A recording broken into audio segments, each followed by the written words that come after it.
నాని ప్రియాంక మోహన్ జంటగా తెరకెక్కిన సినిమా సరిపోదా శనివారం. ఈ మూవీ అయితే నేనైతే రిలీజ్ అయింది. ఆల్రెడీ వివేక్ ఆత్రేయతో మూవీ తీశాడు అంటే సుందరానికి, అది ఫ్లాప్ అయితే వచ్చింది. కానీ మళ్ళీ అదే డైరెక్టర్తో సినిమా చేశాడు అంటే గ్రేట్ అని చెప్పాలి. అందుకే అమ్మా నానికి రవితేజకి ఇంతమంది ఫ్యాన్స్, ఊరికనే ఫ్యాన్స్ పుట్టరు. ఇంకా సరిపోదా శనివారం మూవీ రివ్యూ అయితే చూద్దాము. సూర్య నాని చిన్నప్పుడే తల్లి క్యాన్సర్తో చనిపోతుంది.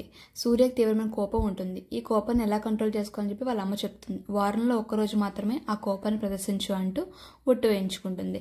దీంతో నాని వారంలో తన కోపాన్ని కేవలం శనివారం మాత్రమే చూపిస్తాడు. వారం మొత్తం జరిగిన సంఘటనను శనివారం గుర్తు చేసుకొని ఏ సంఘటన కోపం తెచ్చుకోవాలి అనే అంశాలు బేజారు చేసుకుంటాడు. అయితే ఇదే సమయంలో ఓ శనివారం గొడవ జరుగుతున్నప్పుడు హీరోయిన్ పరిచయం అవుతుంది. తొలిచూపులోనే ప్రేమలో పడిపోతాడు. అయితే ఈ శనివారం సీక్రెట్కి హీరోయిన్ చెప్పేటప్పుడు తన పనిచేసే పోలీస్ స్టేషన్లో సిఐ దయానంద్ కొట్టే పరిస్థితి వస్తుంది.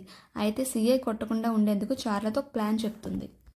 ఇంతకీ వీరు వేసిన ప్లాన్ ఏంటి? సోకులపాలెం గ్రామంతో ఉన్న సంబంధం ఏంటి? అసలు సూర్యకు చార్లతకు ముందుగానే ఉన్న సంబంధం ఏంటో తెలియాలంటే సినిమా చూడాల్సిందే.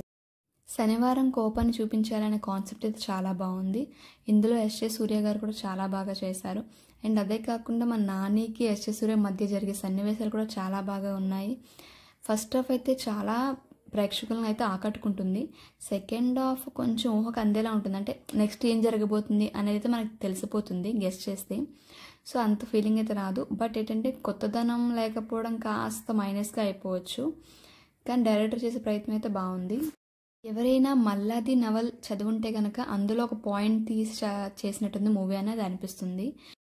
కథ ఎలా ఉన్నా నాని కోసం అయితే అందరూ థియేటర్గా సినిమా చూస్తారు. సో అలాగే వెళ్ళిపోండి, సినిమా అయితే చూడొచ్చు. Thanks for watching. మరిన్ని వీడియోస్ కోసం మా ఛానల్ సబ్స్క్రైబ్ చేసుకోండి. హలో అండి, ఈ ఛానల్ని లైక్ చేసి షేర్ చేసి సబ్స్క్రైబ్ చేసుకోండి. నేను చేసే ప్రతి వీడియో మీకు నోటిఫికేషన్ ద్వారా రావాలంటే కిందన బెల్ ఉంటుంది, దాన్ని కూడా క్లిక్ చేసేయండి. Thanks for watching.